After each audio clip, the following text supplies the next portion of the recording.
Ashraf Jaafar. Okey. Alhamdulillah rabbil alamin.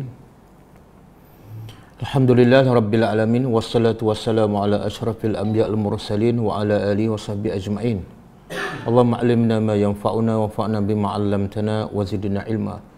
Allahumma ati anfusana taqwaha wa zakkiha anta khairu man zakkaha anta waliyuha wa maulaha. Rabbi yassir wa la tu'assir, Rabbi tammim bil khair, amma ba'du. Assalamualaikum kepada semua pelajar dan waalaikumsalam kepada pelajar yang bagi salam.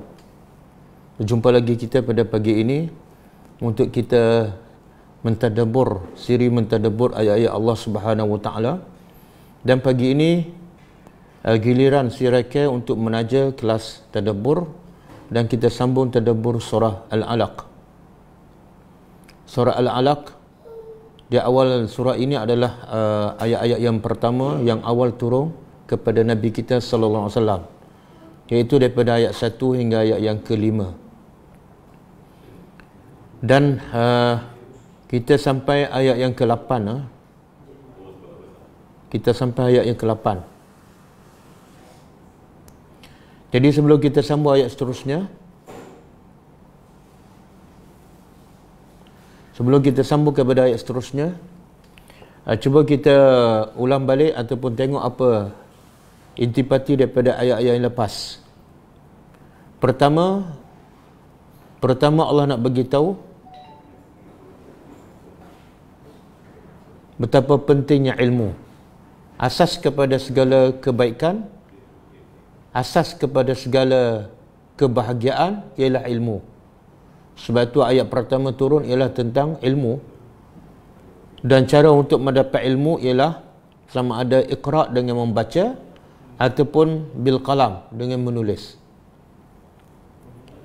Jadi tanpa membaca manusia tak mungkin dapat ilmu, dan tanpa menulis tak mungkin manusia mendapat ilmu.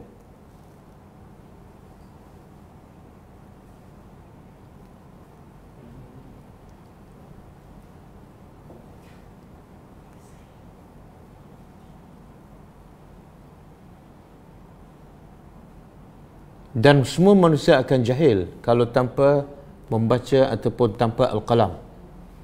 Semua manusia berilmu sebab belajar. Dari mana mereka belajar? Dari mana mereka belajar? Sumbernya ialah buku, kitab. Yang pertamanya Al-Quran. Dan tak mungkin mereka belajar daripada Al-Quran melainkan setelah Al-Quran itu tertulis, termaktub. Kalau belajar hadis, belajar daripada kitab-kitab hadis yang tertulis. Kalau tanpa qalam, Al-Quran tidak dapat ditulis, hadis pun tidak dapat ditulis, dan manusia tak akan dapat belajar ataupun tak akan dapat ilmu. Jadi yang pertama Allah nak beritahu pentingnya ilmu, dan cara mendapatnya ialah dengan membaca ataupun dengan al-qalam, dengan menulis. Kemudian Allah beritahu manusia ni asalnya hina, dicipta daripada darah, ataupun dalam ayat lain asal cipta manusia ialah daripada air mani, dan asal manusianya lam ya'lam, tidak mengetahui apa-apa pun. Jadi tujuan Allah sebut ialah supaya manusia bila ada ilmu, bila ada kelebihan, jangan sombong. Ingatlah asal usulnya, yang asalnya tidak tahu apa-apa, zero, dan asal kejadiannya pun daripada bahan yang hina, iaitu air mani ataupun darah.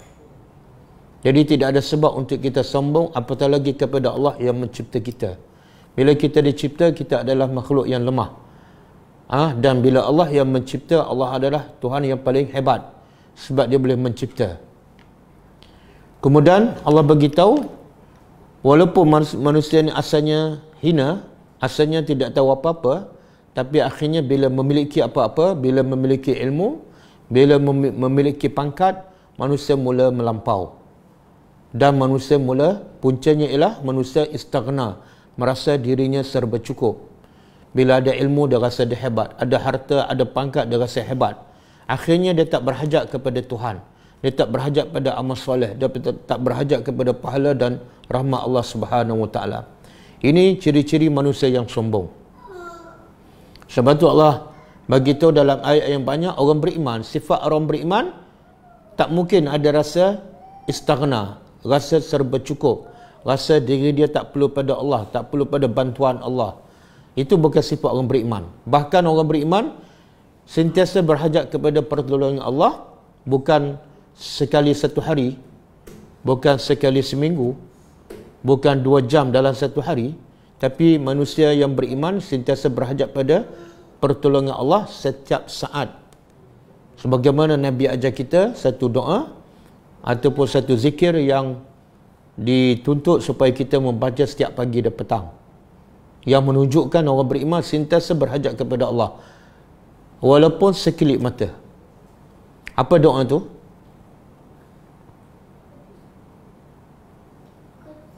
Ya Hayyu Ya Qayyum birahmatika astaghits aslih li sya'ni kullahu wa la takilni ila nafsi tarfata aini.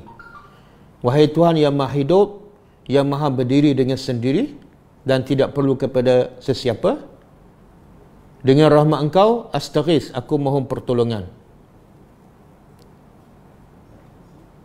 Aslih li sya'ni kullahu, perbaikilah segala urusan kehidupanku. Sebab aku ni selalu lalai, selalu lupa dan selalu ikut hawa nafsu. Maka perbaikilah urusan kehidupanku, khususnya ibadatku kepada Engkau.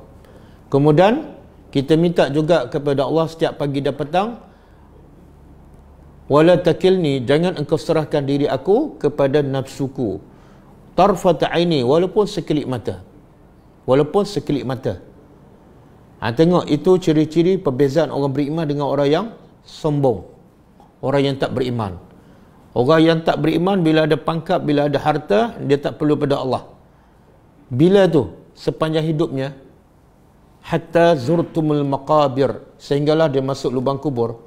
Tapi orang beriman, hebat macam mana ilmunya, banyak macam mana hartanya, dia sentiasa berhajat kepada Allah. Dia sentiasa memerlukan perlindungan Allah walaupun sekelip mata. Jangan engkau serahkan diriku kepada nafsuku, wahai Tuhan, walaupun sekelip mata, sebab aku sangat berhajat pada Engkau. Itu ciri-ciri orang beriman sangat berbeza dengan orang yang tidak beriman kepada Allah. Kemudian Allah bagi ubat kepada penyakit yang suka rasa sombong dan rasa serba cukup. Ubatnya pada inna ila rabbika ar-ruj'a. Sesungguhnya hanya kepada Tuhan engkau kamu kembali. Jadi bila kita rasa sombong, kita rasa tak perlu pada Tuhan, ingatlah pada ayat inna ila rabbika ar-ruj'a. Sesungguhnya hanya kepada Tuhan engkau, pencipta engkau, engkau akan kembali. Jadi engkau tak boleh nak lari ya. Hebat macam mana, akhirnya mati jumpa Allah. Kaya macam mana, mati tinggal harta, jumpa Allah. Jadi ayat ni inna ila rabbika ruj'a sebagai penawar kepada hati yang keras, kepada sifat yang sombong. Bila rasa sombong, bila rasa nak solat lambat ke, ingat pada ayat ni. Inna ila rabbika ar-ruj'a. Kadang-kadang tengah bercakap boleh mati, kadang-kadang tengah memandu boleh mati, kadang-kadang tengah bekerja sedang meeting pun boleh mati. Jadi ayat ini inna ila rabbika ruj'a sebagai penawar kepada hati yang keras, kepada jiwa yang liar, kepada hati yang cintakan dunia. Kita berhenti setakat tu. Kita sambung ayat yang ke-9.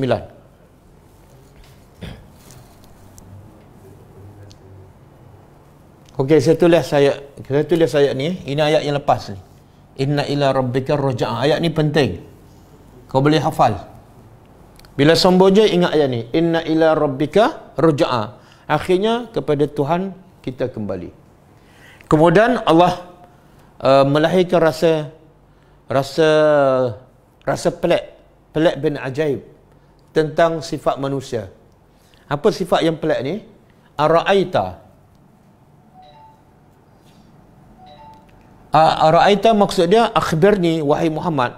Beritahu pada aku wahai Muhammad tentang manusia yang pelik. Ara'aita akhbirni. Beritahu aku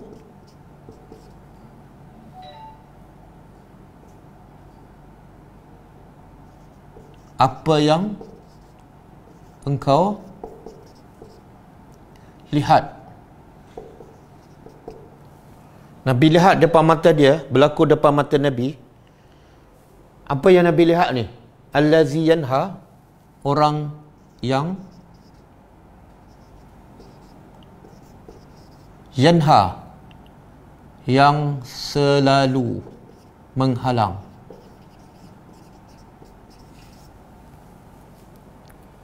Orang yang selalu menghalang. Menghalang siapa ni? Bila sebut menghalang, ada yang dihalang, iaitu abdan, menghalang seorang hamba. Abdan, seorang hamba. Hamba ni buat apa ni? Apa yang dihalang kepada hamba ni? Iaitu iza salla, apabila dia salat. Jadi bila sebut hamba yang menghalang hamba yang salat, pertama ada yang menghalang, yang kedua ada yang dihalang. Siapa yang menghalang ni? Dalam tafsir mengatakan sebab turun ayat ni ialah kepada Abu Jahal. Abu Jahal.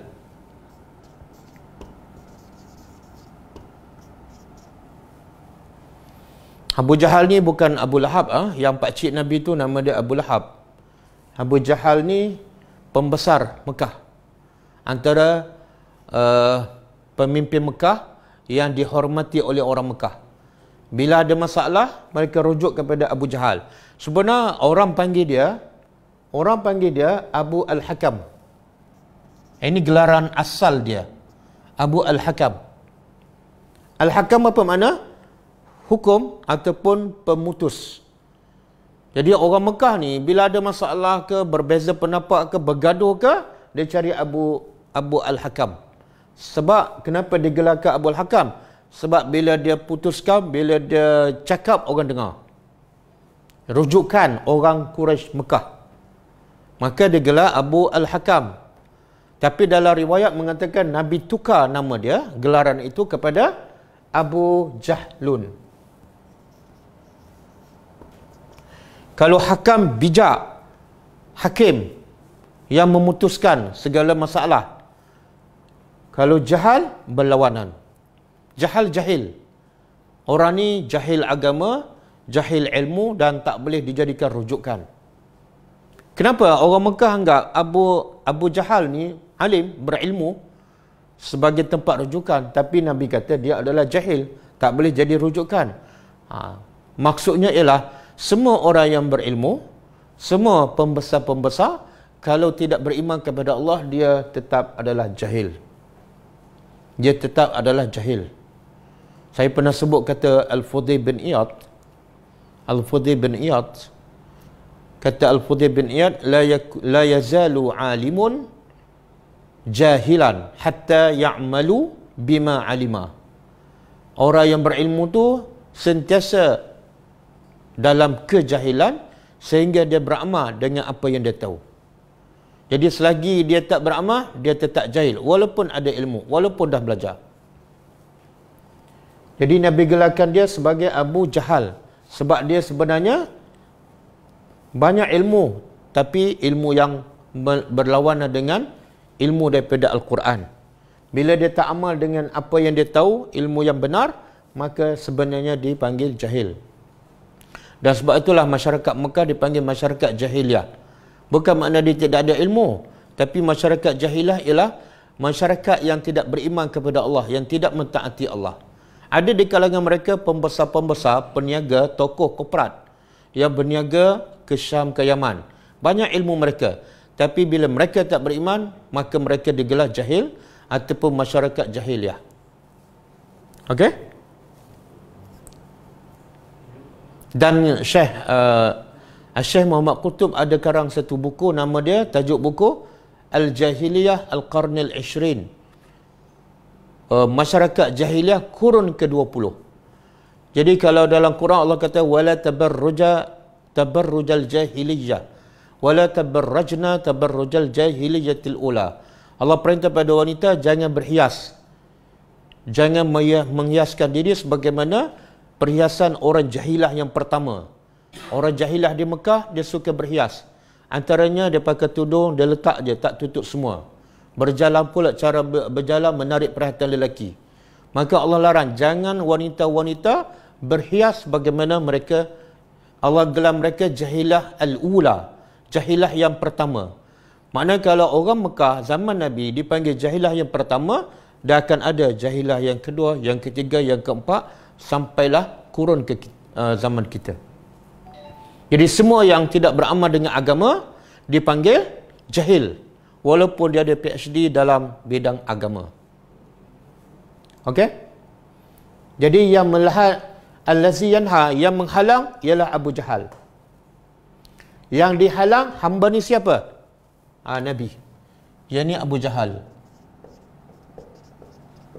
Abdani ialah Rasulullah. Ada hadis sahih riwayat Muslim. Nabi solat dekat Kaabah. Kemudian Abu Jahal datang dan bagi amaran pada Nabi. Aku bagi amaran pada engkau, wahai Muhammad, lepas ni jangan lagi solat dekat Kaabah. Nabi pun rasa macam terkejut. Nabi pun jalan. Tapi lepas tu Nabi solat lagi. Sebab ini perintah Allah. Dan yang Nabi solat ni bukan solat 5 waktu. Sebab solat 5 waktu masa tu belum diwajibkan. Belum berlaku Isra' dan Mi'raj. Habis solat apa ni? Kata ulama', Nabi solat sebagaimana solat para Nabi dahulu. Ada pendapat mengatakan solat 2 rakaat, 2 rakaat. Ada mengatakan siang hari 2 rakaat, malam 2 rakaat. Jadi solat ni asalnya sebenarnya 2 rakaat sahaja. Yang 4 rakaat zuhur tu ditambah. Yang asar pun ditambah jadi 4. Asalnya 2. Maghrib tambah 1. Subuh yang asal. Sebab itulah bila kita musafir, kita qasar solat. Sebenarnya qasar tu ialah balik kepada bilangan rakaat solat yang asal. Okey. Jadi Nabi solat dekat Kaabah, bila walaupun diberi amaran oleh Abu Jahal, Nabi solat lagi. Sebab ini perintah Allah. Bila Nabi solat lagi, maka orang Mekah report kepada Abu Jahal, aku lihat Muhammad masih solat dekat Kaabah. Maka Abu Jahal bersumpah. Ini orang yang suka bersumpah dengan nama Allah ni orang kafir ataupun orang munafik. Orang Islam tak suka bersumpah. Jadi Abu Jahal bersumpah, wallahi, demi Allah, kalau aku nampak Muhammad solat sekali lagi dekat Kaabah, aku akan pijak lehernya dengan kaki aku. La ata'anna unuqahu biqadami. Aku akan pijak leher Nabi, leher Muhammad dengan kakiku. Satu. Yang kedua, aku akan tenyeh muka Nabi di tanah. Tengok nilai seorang Nabi. Bagaimana hebatnya seorang Nabi, tapi bagaimana dilakukan oleh orang musyrikin Mekah. Dia bersumpah nak pijak leher Nabi dan nak tenyeh muka Nabi di tanah. Dia bersumpah, lepas tu dia nak tunaikan sumpah dia, dia pun pergi. Sebab ada report Nabi sedang solat. Dia pun pergi. Disebut dalam hadis sahih riwayat Muslim, bila dia pergi dekat Kaabah tu, dia kata, Abu Jahal bagi tahu, aku nampak satu parit yang besar dan dalam parit itu penuh dengan api. Menyebabkan aku tak boleh pergi dan aku rasa takut, aku pun berundur. Jadi dia tak boleh laksanakan sumpah dia. Sebab apa? Allah bagi dia nampak macam parit besar dan penuh dengan api. Itu yang menghalang dia daripada dekat pada Nabi dan pijak leher Nabi. Dan Nabi beritahu dalam hadis juga, kalau dia buat juga kepada aku, dia pijak kepada aku, mereka akan hukum dia. Mereka akan turunkan azab daripada Allah. Ni sebab turun ayat ni. Jadi kerja Abu Jahal apa dia? Kerja orang musyrikin Mekah. Menghalang Nabi solat. Jadi maksud ayat ni apa dia? Macam kita dah belajar sebelum ni, ini soalan istifham. Istifham ada dua. Satu hakiki, soalan untuk bertanya sesuatu untuk mendapat maklumat ataupun ilmu. Apa khabar? Itu hakiki. Petani buka di mana? Itu hakiki. Anak kamu belajar di mana? Itu hakiki. Yang kedua, soalan dalam bentuk majazi. Istifham ada dua. Satu, hakiki. Yang kedua, majazi. Istifham soalan, Jadi dalam bahasa Arab, bila soalan, kena tengok. Mungkin dia betul-betul nak bertanya, nak maklumat, dia panggil hakiki. Ataupun dia bukan nak tanya soalan pun, tapi tujuannya nak menyindir, nak mencela, nak mengutuk, nak melahirkan rasa pelik. Bukan nak jawapan. Ni kenapa kamu buat macam ni? Itu bukan nak tanya tu, bukan nak jawapan. Tapi nak marah. Bodohlah kamu, kenapa pergi juga? Orang dah larang, pergi juga. Itu kenapa soalan, tapi bukan nak jawapan. Tapi nak mencela. Okey? Dalam ayat ni, soalan ni, tu soalan. Apa tujuan dia? Hakiki ke majazi? Majazi, sebab Allah tak pernah bertanya untuk mendapat jawapan. Kenapa? Sebab Allah Maha mengetahui. Allah tahu apa yang dah berlaku, yang sedang dah akan berlaku. Jadi Allah tak perlu jawapan. Maka biasanya kalau soalan daripada Allah, dalam bentuk majazi. Okey, majazi pula apa bentuknya, apa jenis? Nak mencela ke, nak mentakrir, mengesahkan, ataupun nak menunjukkan kehairanan. Dia panggil, yang ni dia panggil li ta'ajjub.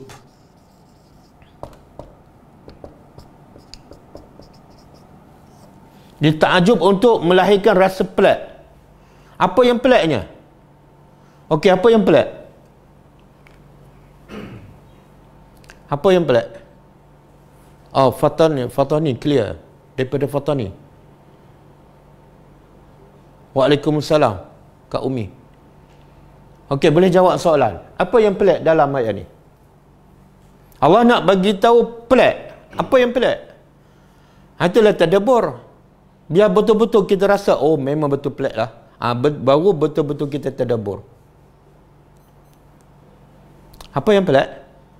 Allah kata, wahai Muhammad, cuba bagi tahu aku, orang nak halang orang yang solat, seorang hamba yang solat. Jadi apa yang pelik?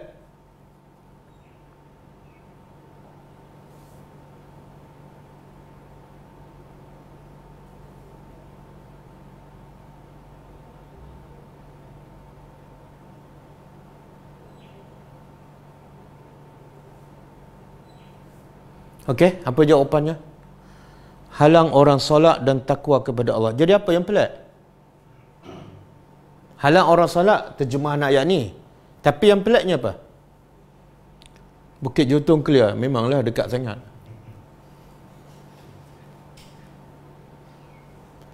Orang depan ni pun boleh jawab. Apa yang peliknya? Jadi kita kena, bila tadabbur, kita kena hayati. Apa yang Allah kata pelik, kita kena rasa pelik juga. Bila kita tak rasa pelik, kita belum tadabbur, belum hayati. Kita hanya macam orang buta huruf. Baca tapi tak faham. Tahu makna, Allah rasa pelik, dia tak rasa apa-apa.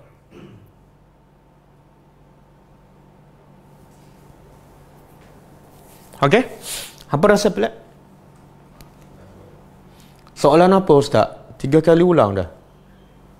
Berani nak halang. Tak, soalan dia, Allah menimbulkan rasa kepelikan ataupun rasa takjub. Kamu lihat tak Muhammad? Ni, orang yang menghalang seorang hamba yang sembah Allah. Itu soalan tu menunjukkan Allah nak bagi tahu peliknya manusia. Jadi soalan dia, apa yang peliknya? Pelik dari sudut mana? Orang nak buat baik dihalang pula. Pelik, betul. Zahrah Latif. Jadi peliknya manusia ialah orang buat baik tapi dia sekat. Itu di luar daripada tabiat manusia. Orang sakit, tiba-tiba dia nak makan ubat. Kita kata jangan makan. Yang menghalangi satu benda yang sangat pelik. Orang yang lagi pelik apa dia? Yang lagi pelik apa dia? Yang menghalangi ialah Abu Jahal. Dan Abu Jahal pula sembah apa? Sembah berhala. Sepatut Muhammad yang larang dia. Sepatut Muhammad yang larang Abu Jahal. Sebab yang salah Abu Jahal. Abu Jahal yang sembah berhala, itu yang salah. Tapi dah terbalik dunia. Yang buat jahat, rasa betul. Yang buat baik, dihalang. Itu satu kepelikan. Dan pengajaran untuk kita apa dia? pengajaran untuk kita apa dia?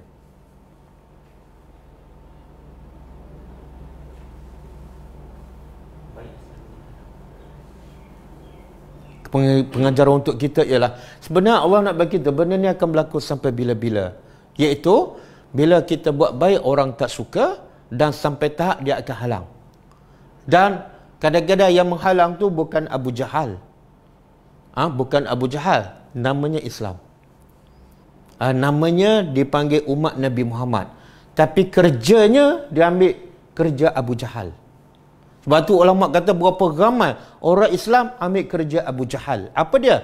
Bila orang nak ikut sunnah Nabi, dia kata ini tak boleh pakai, ini mazhab baru, ini dia pun menghalang. Itu kerja Abu Jahal. Subhanallah, berapa ramai yang baca surah Al-Alaq, tapi dialah yang buat kerja Abu Jahal. Bila orang buat sunnah Nabi, dia kata apa? Ini tak boleh, ni bertentangan dengan masyarakat. Sama lah dengan Abu Jahal. Bila Nabi salat, dia kata ini bertentangan dengan amalan masyarakat jahiliah Mekah. Jadi saya ingatkan, ulama ingatkan, dan saya nak ulang apa yang ulama ingatkan. Siapa saja yang menghalang kerja yang Nabi buat, siapa yang menghalang ibadat yang Nabi buat, dia telah mengambil tugas Abu Jahal. Ini Allah nak mencela. Satu, Allah nak mencela. Yang kedua, Allah nak beritahu manusia ni memang pelik. Yang buat baik, dia larang. Dia tak suka. Yang buat jahat, yang tak solat langsung, okey, dia boleh berkawan. Kawan baik. Tapi yang solat, cuma solat dia berbeza sikit dengan orang ramai. Zikir dia berbeza sikit dengan orang ramai. Tapi sama dengan Nabi. Yang ni dia tentang. Ingatlah, siapa nak tentang amalan yang dibuat oleh Nabi, ingat pada ayat ni. Ini kerja siapa? Kerja Abu Jahal. Okey? Tengok, itu tadabbur. Tadabbur tu. Saya bila baca ada satu dia panggil Mauqid Hisad, kumpulan pengajaran daripada setiap surah. Salah satunya surah Al-Alaq. Poinnya dia sebut apa dia? Siapa saja yang menghalang kerja yang dibuat oleh Nabi, maka dia telah mengambil tugas Abu Jahal. Dia seperti Abu Jahal, walaupun namanya Muhammad, namanya Abdullah, namanya Ustaz, namanya Tuan Guru. Tapi bila dia menghalang orang buat amalan yang Nabi buat, dia sebenarnya secara tak langsung, kita tak kata dia Abu Jahal, tapi secara tak langsung dia melakukan tugas ataupun penyambung tugas Abu Jahal. Okey kah? Satu pengajaran dia. Yang kedua, bila kita buat benda baik, sampai bila-bila, di mana-mana sahaja, bila-bila, pasti ada orang tak suka. Kalau kita buat ibadat, nak orang suka, salah. Sebab orang ni, Nabi ni orang yang paling mulia. Bahkan Allah gelar apa ni? Abdan. Allah tak sebut nama. Yang Abu Jahal pun Allah tak sebut nama. Kalau sebut nama, ayat bunyi macam mana? Ara'aita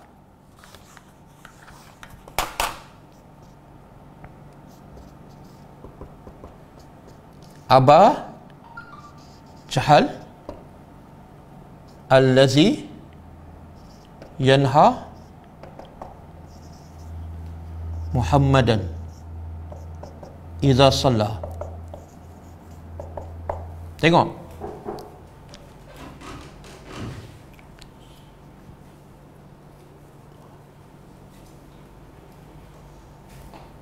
Tengok bahasa Al-Quran.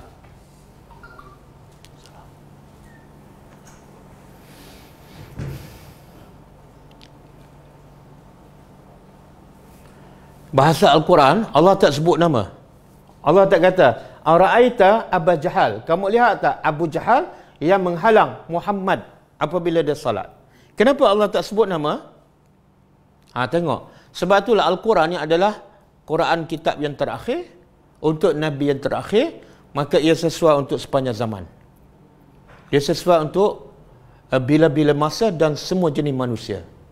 Kalau Allah sebut Abu Jahal, maka orang akan faham apa? Kes ni hanya berlaku pada Abu Jahal dan tak akan berlaku pada orang lain. Kes ni hanya berlaku pada Nabi Muhammad saja dan tak akan berlaku pada orang lain. Jadi Allah nak Quran ni pengajarannya untuk semua sepanjang zaman. Maka Allah tak sebut nama Abu Jahal. Allah tak sebut nama Muhammad. Supaya apa? Supaya kita faham yang akan menghalang orang yang solat, yang akan menghalang orang buat baik ini sebenarnya ramai. Dan mereka itu adalah sifunya siapa? Sifunya adalah Abu Jahal. Dan supaya orang yang solat pula faham bahawa bila dia betul-betul buat baik, bila dia betul-betul solat, pasti ada orang tak suka. Bukan Muhammad saja orang tak suka. Jadi bila kita solat dengan cara yang betul, ikut Nabi, orang tak suka, relax. Jangan melenting. Sebab yang pertama, manusia paling hebat pun dihalang. Kita ni siapa? Orang marah sikit dah nak melenting. Orang marah dah merajuk. Tak payahlah. Okey? Bolehkah? Dua. Jadi kalau orang semulia Nabi dihalang, orang macam kita ni, bila asyik dipuji je, jangan perasan. Sebab Nabi berdakwah dihina. Kita bila berdakwah, bila buat kebaikan dipuji, seronok pula. Itu dia panggil tertipu dengan perasaan. Sebab bila buat baik, biasanya akan dihalang, akan ditentang, akan dibenci. Okey, yang ketiga, Allah sebut abdan. Kenapa Allah tak sebut Muhammad ke ataupun Rasulullah? Mana lebih mulia? Mana lebih mulia? Abdun, hamba, dengan Rasulullah. Mana lebih mulia? Yang lebih mulia? Rasulullah. Kalau Rasulullah lebih mulia, kenapa Allah tak sebut Allazi yanha Rasulullah? Kenapa tak sebut? Rasulullah ni pangkat. Kenapa tak sebut Rasulullah? Apa dia? Okey, tujuan umum. Ada perkataan lain tak selain pada Rasulullah?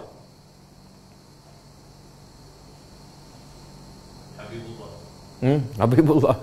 Ini bukan Habib ni, ini Khalilullah. Sebenarnya ada mesej Allah nak bagi tahu bila Allah sebut hamba dan dia sebenar refer kepada Nabi Muhammad. Maksudnya apa? Allah nak bagi tahu manusia yang paling mulia ialah bila manusia itu betul-betul bersifat hamba kepada Allah. Selagi semakin dia bersifat hamba kepada Allah, semakin mulialah dirinya. Jadi Muhammad ni boleh jadi Rasulullah sebab apa? Apa melayakkan Nabi boleh jadi Rasulullah dan Rasul yang terbaik? Apa ciri-ciri dia? Ciri-ciri dia ialah kehambaan. Jadi kata ulama, semakin kita bersifat hamba kepada Allah, semakin tinggi darjah kita di sisi Allah. Dan sebaliknya, semakin kita jadi hamba kepada manusia, semakin kita hina di sisi Allah.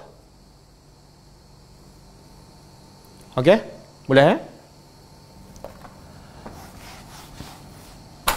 Kemudian yang lagi pelik apa dah? Ara'aita, beritahu aku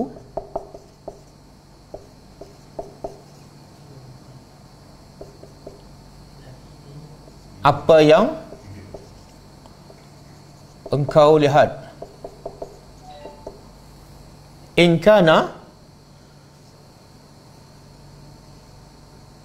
sekiranya,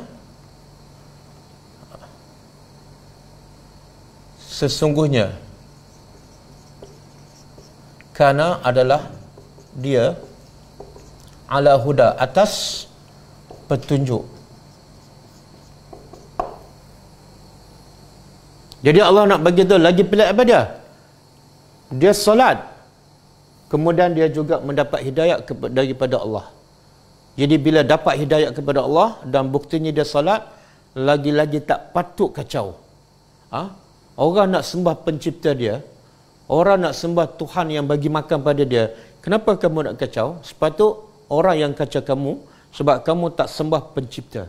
kamu sembah berhala. Kenapa Allah sebut alal huda? Sebab ada orang salat tapi bukan atas petunjuk. Orang munafik salat juga tapi tidak ada petunjuk. Jadi kalau orang munafik dia salat dan orang kacau dia, tak berapa pelik lah, sebab dia berpura-pura dia tidak ada huda.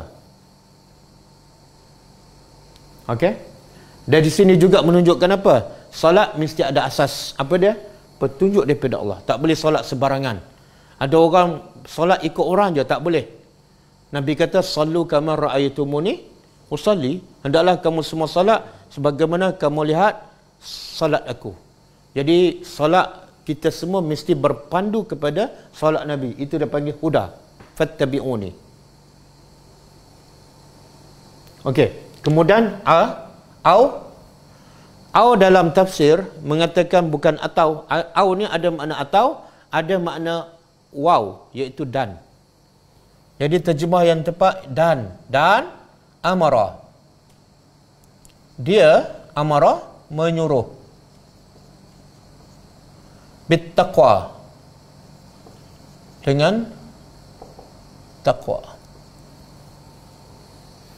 Okey, apa maksud ni? Kenapa Allah sebut satu salat, yang kedua petunjuk, yang ketiga menyuruh pula bertakwa? Tentu ada message. Apa yang Allah nak bagi tahu? Soalan. Mula solat. Kemudian hidayat dapat melalui petunjuk. Kemudian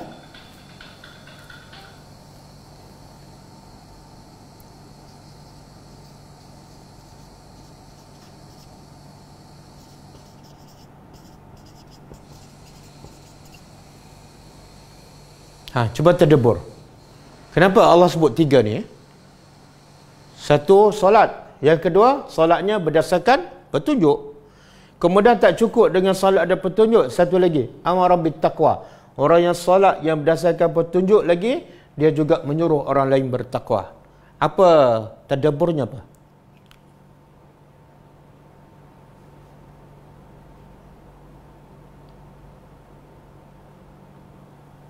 Ada ke pelajar ni?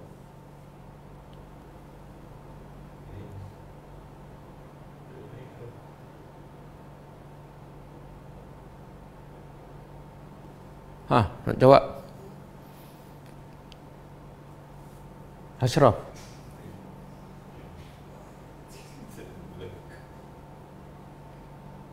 Kalau kita tak faham, mungkin Islam kita tak lengkap. Iman kita tak lengkap. Tak mungkin ada takwa tanpa solat dan petunjuk. Tak, sekarang bukan setakat takwa ni. Bila dia dapat petunjuk, maknanya dia dapat takwa.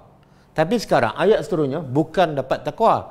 Dia suruh orang bertakwa. Ni, amara. Yang ni untuk diri dia. Yang ni untuk orang lain. Makna apa tu? Orang beriman mesti ada dua sifat.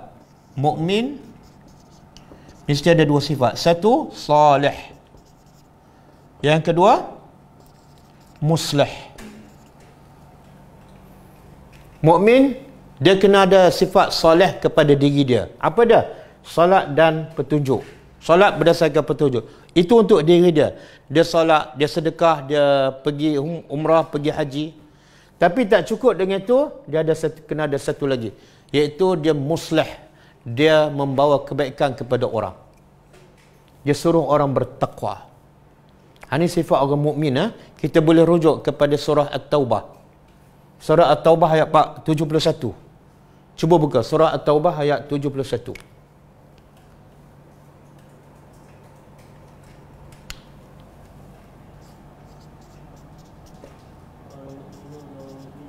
Ya.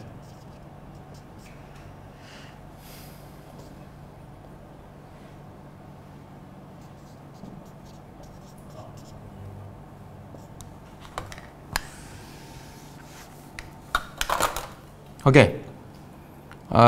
Semula dia cuba baca. Wal mu'minun. ba'duhum awliya'u ba'din.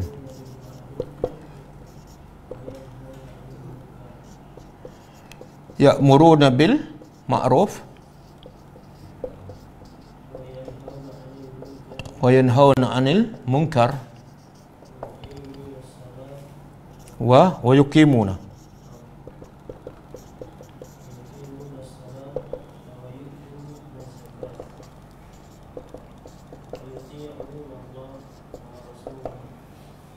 Dah.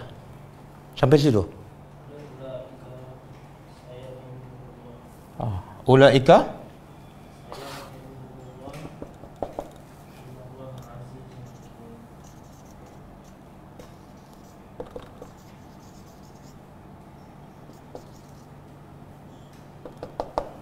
Okey, cuba kita tadabbur. Ada kaitan dengan ayat ni. Salla, kemudian alal huda, kemudian amar bit taqwa. Allah kata apa? Dalam surah At-Taubah ayat 71. A'udzubillahi minasyaitonir rajim. Wal mu'minun wal mu'minat. Orang-orang beriman lelaki, wal mu'minat, dan beriman wanita. Taubah 71. Ba'duhum, sebahagian mereka awliya, penolong kepada sebahagian yang lain. Jadi pertama Allah nak bagi sifat Allah beriman apa dah? Saling tolong menolong. Kalau kecam mengecam, cela mencela, bukan orang beriman. Sifat kasih sayang, tolong menolong, bantu membantu, itu ciri orang beriman. Bila masing-masing pentingkan diri, bukan orang beriman. Satu. Yang kedua, ya'muruna bil ma'ruf. Orang beriman juga, sama ada lelaki ataupun perempuan, sifat utama mereka sentiasa menyuruh benda yang ma'ruf. Ni amara bit taqwa. Sentiasa menyuruh benda yang ma'ruf, wa yanhauna 'anil munkar, dan sentiasa mencegah kemungkaran. Pastilah bila nak cegah orang buat mungkar, pertama dia sendiri kena berhenti. Selagi dia tak tinggal kemungkaran, mana mungkin dia boleh melarang orang lain. Kemudian Allah sebut wa yuqimunas salah, dan mereka mendirikan solat. Wa yu'tunaz zakah, dan mereka mengeluarkan zakat. Okey, cuba perhati susunan ayat ni. Allah sebut yang mana dulu? Suruh yang ma'ruf, cegah yang mungkar, ataupun Allah sebut mendirikan solat dahulu?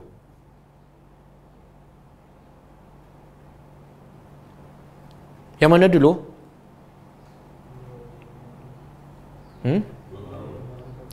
Pengajarannya apa?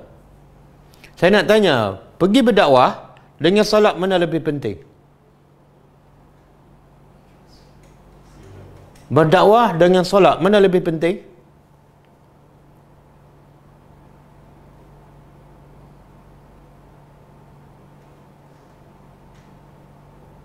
Apa jawapan dia? Amal Baharudin, mencegah mungkar dulu. Tak, antara mendirikan solat dengan berdakwah, nak suruh orang buat baik, nak larang orang daripada kemungkaran, dengan mendirikan solat, mana lebih penting?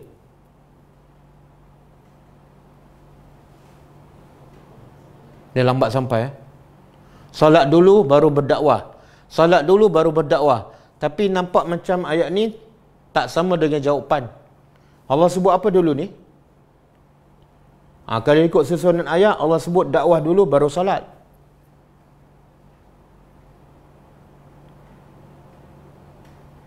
Jadi macam mana kita nak faham ni?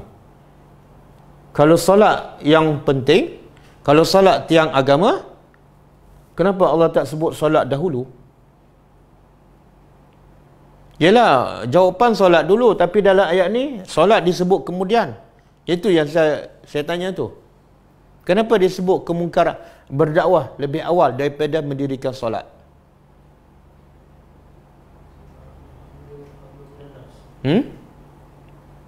Ya, okey, berdakwah ni hablum minan nas.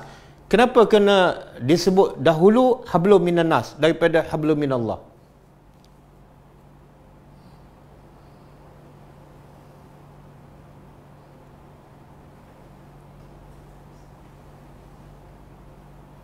Ni yang jadi lambat ni, sebab jawab pun lambat.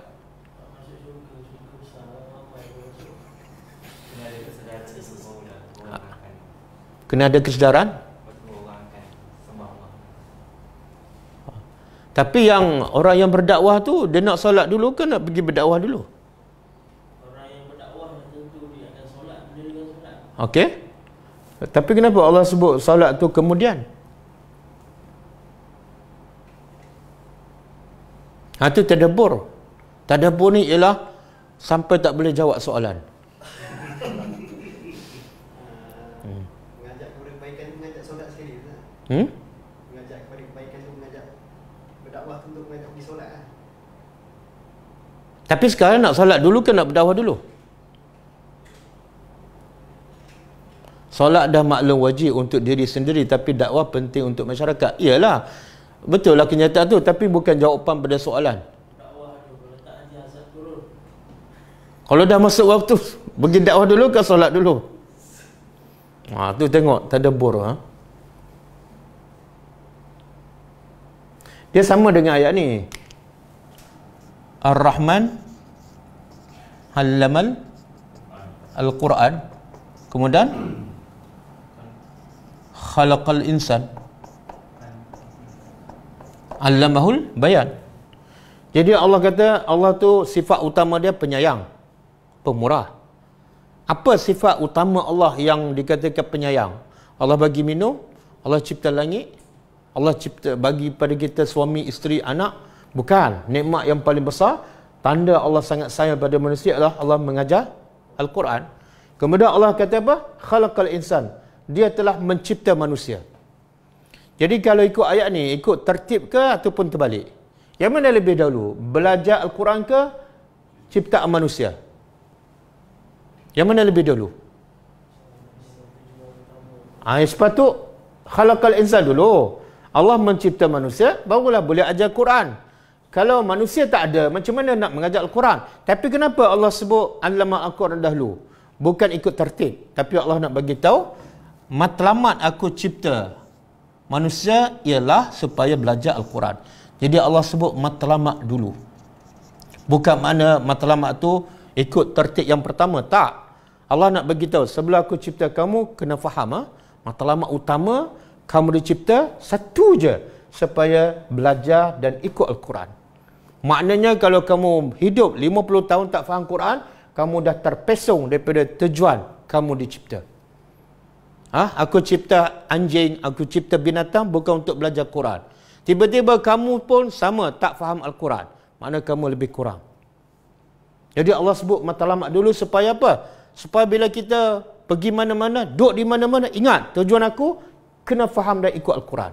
Kerja banyak-banyak besar macam mana pun, duit banyak macam mana pun, kalau tak faham Al-Quran, belum sampai tujuan manusia dicipta. Jadi Allah sebut tujuan supaya kita tidak terpesong. Maka di sini pun sama. Solat lebih penting, tapi Allah nak bagi tahu tujuan kamu solat apa dia? Tujuan solat apa dia? Ni, nak bawa kebaikan pada orang. Sebab tu Allah kata innas salata tanha 'anil fahsya'i wal munkar. Solat kamu tu sebenarnya supaya dengan kamu solat kamu dapat kekuatan untuk pergi berdakwah, bawa kebaikan pada orang. Makna apa? Kalau selagi kamu solat dah 50 tahun tak peduli pada kemungkaran berlaku, solat kamu tidak ada nilai langsung. Sebab tujuan solat nak cegah kemungkaran. Tujuan solat nak suruh benda yang makruf. Tiba-tiba solat tak buat apa-apa kan? Tengok kemungkaran, kadang-kadang dalam rumah pun tak buat apa-apa. Sebenarnya solat kamu tak ke mana? Tak sampai matlamat. Jadi yang ni matlamat. Sebab itulah ada ayat Allah kata apa? Fawailul lil musallin. Neraka wei bagi orang yang solat. Dia solat tapi neraka wei. Tapi ada satu lagi ayat Allah kata apa? Allah melaknat orang yang tak suruh yang makruf dan tak mencegah kemungkaran.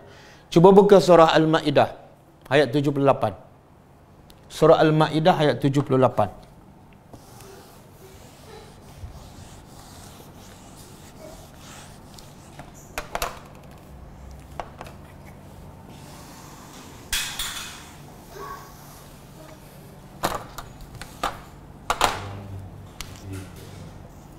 Lu'ina.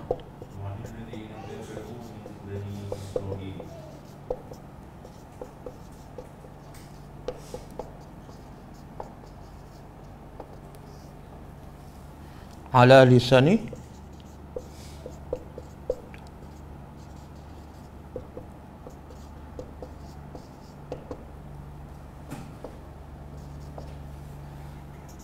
zalika bi'annahum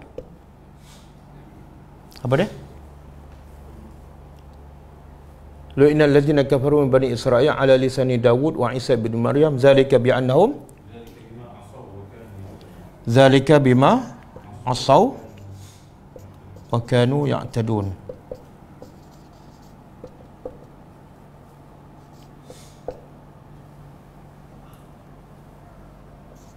Kemudian ayat 88 kanu la yatanahawna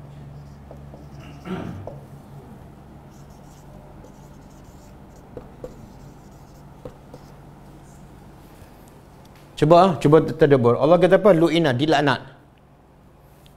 Siapa ni? Allazina kafaru, orang-orang kafir min Bani Israel, daripada kalangan Bani Israel. Bani Israel ni kita tahu antara bangsa yang paling mulia. Di zaman mereka itulah bangsa yang paling mulia. Sebab itu kebanyakan para nabi daripada Bani Israel. Tapi walaupun mulia tak menghalang untuk mereka dilaknat oleh Allah. Sebab apa ni? Apa kesalahan mereka sehingga mereka yang mulia akhirnya dilaknat? Dilaknat melalui lisan Nabi Daud AS, melalui kitab Nabi Daud dan kitab Nabi Isa ibnu Maryam. Apa kesalahan mereka? Zalika bima asaw wa kanu, sebab mereka asaw, derhaka kepada Allah.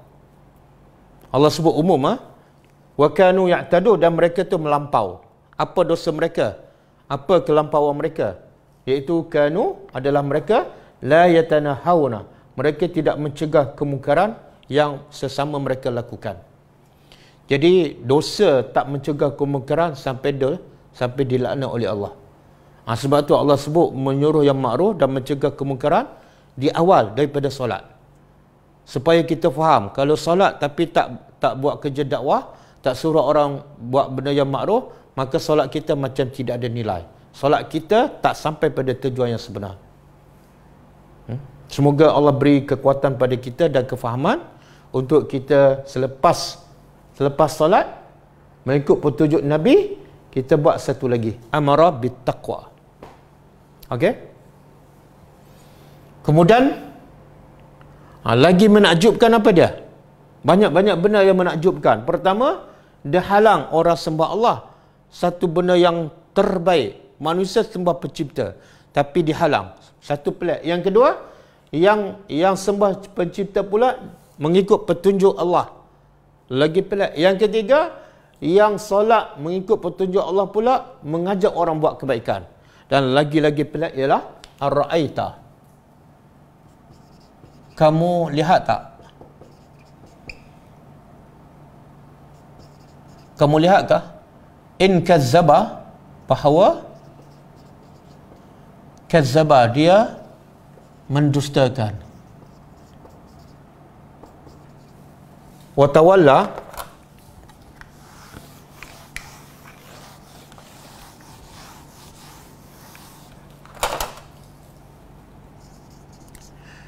dan dia berpaling.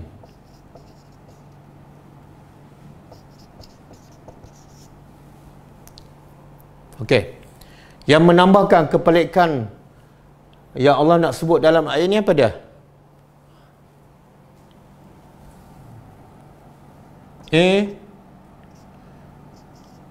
Salat.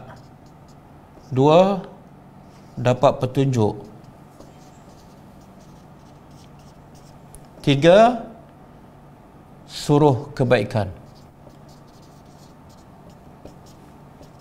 B, berdusta. Kufur. Kufur. Yang kedua, apa beza kazzaba dengan tawalla? Saya pernah sebut dalam ayat yang lepas, surah yang lain. Apa beza kazzaba dengan tawalla? Bila Allah sebut dua-dua, maknanya mesti ada perbezaan. Siapa ingat?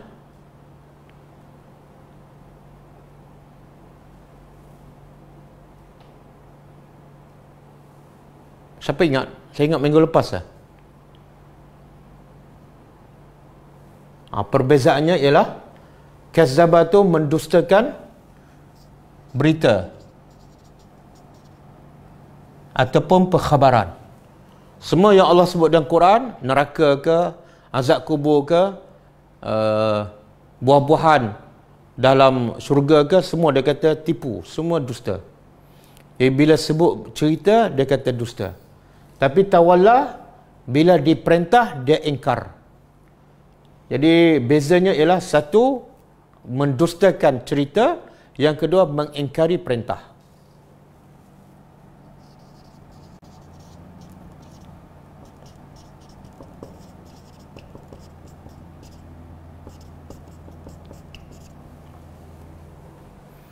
Anis, perbezaan antara A dengan B ya.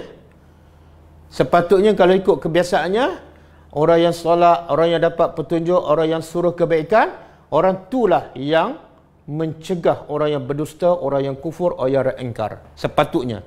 Tapi yang peliknya apa dah? Terbalik. Yang ni pula larang. Yang menipu, yang kufur, yang ingkar perintah Allah, mereka pula larang orang yang sembah Allah. Ini satu benda yang pelik dan benda ini akan berulang sampai bila-bila. Okey? Jadi bila kita buat benda yang baik, orang tak suka, orang menentang, jangan menggelabah. Jangan melawan. Sebab itu Allah nak bagi tahu dah berlaku sejak Nabi Muhammad dan berlaku pada orang yang paling mula, jauh lebih mula daripada kamu. Okey, kemudian Allah kata apa? Allah, ini penyakit ya. Penyakit apa ni?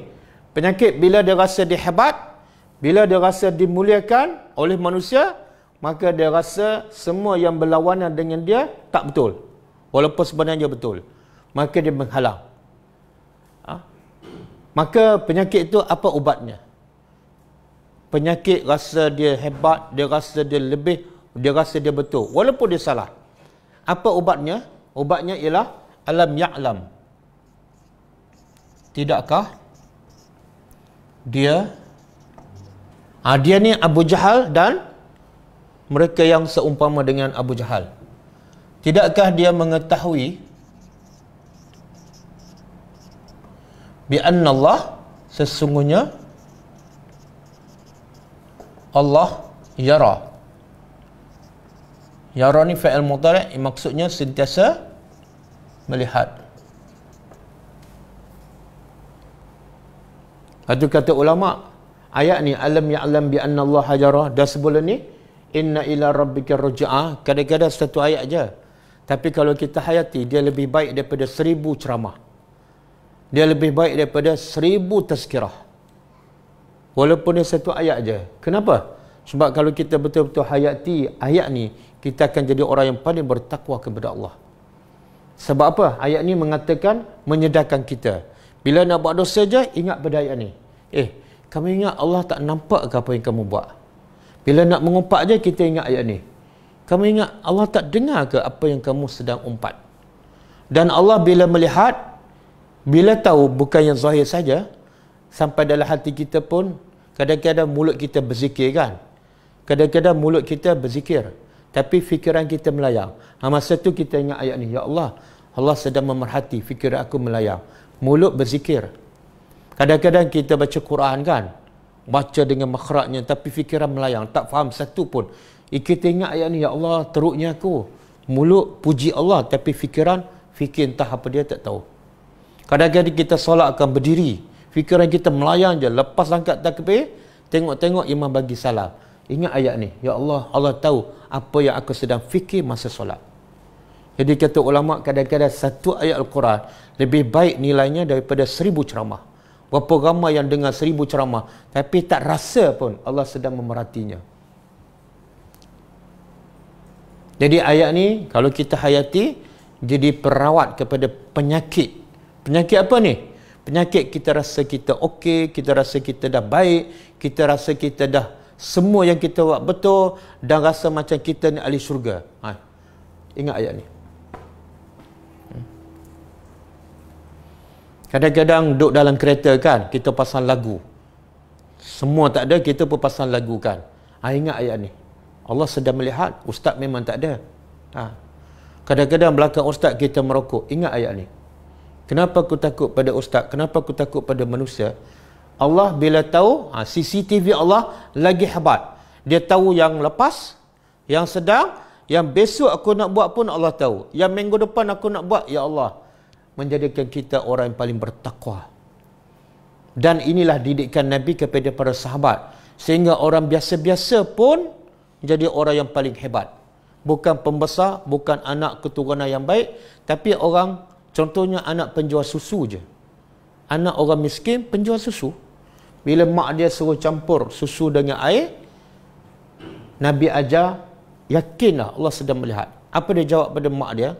Khalifah Umar tak nampak, tapi Tuhan kepada Khalifah Umar yara. Nak jawab apa? Terpada maksiat. Anak apa ni, gembala kambing kan? Bila Umar nak test dia, kamu jualah kambing ni, kemudian duit kamu ambil kat kamu. Maka gembala kambing kata, ini bukan kambing aku, ini ada tuan dia. Tak apalah, kamu cakap je pada tuan kamu, kambing ini dimakan serigala, duit kamu ambil, tak ada masalah. Dan kambing pun banyak, tuan dia pun tak tahu berapa ekor hilang, berapa yang tuan dia tak tahu. Maka dia jawab apa? Apa aku nak jawab di hadapan Allah? Sebab Allah sedang melihat.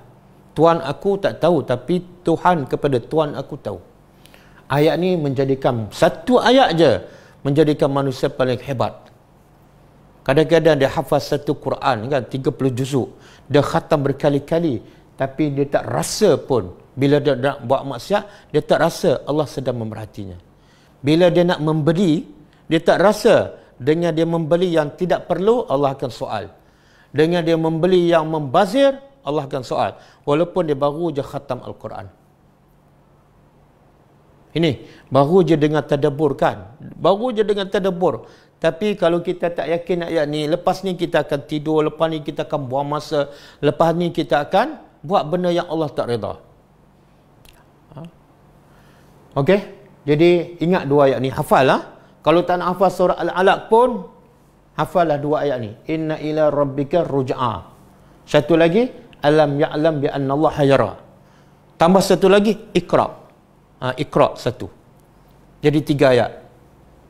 Teruk sangatlah tu. Satu surah tak boleh hafalkan. Okeylah hafal ayat ni. 3 ni. Iqra ayat 8, ayat 14. Kalau tak boleh 3, satu ayat ni. Ayat 14. Alam ya'lam bi anna Allah yara. Allah nak herdik. Kamu ingat aku tak nampak ke? Apa yang kamu cakap, apa yang dalam kepala kamu, kamu ingat tak nampak ke? Baca Quran sekejap mengantuk kan?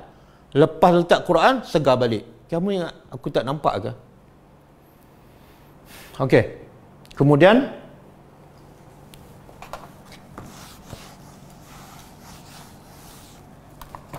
kalla, sekali-kali tidak. Pukul apa jam? 11.35. Waktu dah habis. Tak habis juga. Saya ingat nak habiskan, tapi tak boleh habis. Saya ulang untuk sekian kali. Tadabbur, ada orang nak cepat habiskan. Tapi sebenarnya bila dia tadabbur nak cepat habis, dia tak akan rasa kemanisan, keseronokan memahami ayat Allah. Dia tak akan rasa. Sebab mindset dia nak habis. Bila tak habis, dia kecewa. Tapi kalau tujuan dia nak faham apa yang Allah cakap, dan bila dia faham, dia nak buat pula, dia tak kisah tak habis pun. Sebab kadang-kadang satu ayat boleh mengubah kehidupannya. Berbanding dengan tadabbur habis beberapa surah, tapi hidupnya sama je. Yang marah, tetap marah. Yang kecewa, tetap kecewa. Yang putus asa, tetap putus asa. Walaupun tadabbur dah bersurah-surah. Okey? Jadi kita berhenti ya. Ayat 14, kita sambung insya-Allah lepas raya. Lepas raya. Sebab ini kelas tajaan Siraka. Jadi kelas ni, setakat ni kita akan sambung lepas raya. Cuma besok kita akan sambung, besok hari Selasa, kita akan sambung surah Al-Munafiqun. Iaitu kita akan buat setiap hari, lebih kurang 45 minit. 45 minit daripada pukul 11.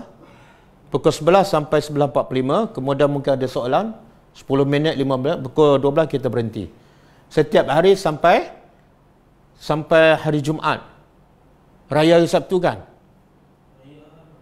Hari Ahad. Tak apalah, hari Sabtu tu kita bagi peluang. Bukan peluang untuk buat ketupat. tapi peluang untuk praktiskan apa yang kita dah tadabbur. Okey?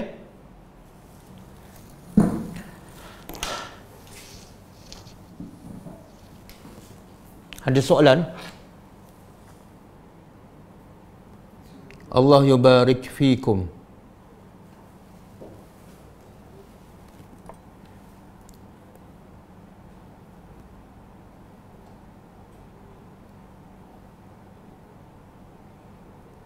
Okey? Jadi semoga kita dapat hafal lah 2-3 ayat ni. Inna ila rabbika ar-ruj'ah. Sesungguhnya hanya kepada Tuhan engkau kamu kembali. Kamu tak boleh pergi ke mana. Akhirnya balik pada Tuhan. Yang kedua, alam ya'lam bi anna Allah hajara. Kamu tak sedar ke bahawa Allah sentiasa memerhati apa yang kamu cakap, apa yang kamu buat dan apa yang kamu fikir. Jadi pastikan semua amalan kita, semua tutur cakap kita dan apa yang dalam fikiran kita adalah selari dengan kehendak dan apa yang Allah redha. Semoga dengan tadabbur kita di bulan Ramadan, dengan puasa kita, dengan qiyam kita, melahirkan manusia-manusia yang baru, manusia yang paling bertakwa kepada Allah Subhanahu wa taala. Cukup setakat ni kita tutup dengan membaca tasbih kafarah. Subhanakallahumma wa bihamdika asyhadu an la ilaha illa anta astaghfiruka wa atubu ilaik. Assalamualaikum warahmatullahi wabarakatuh.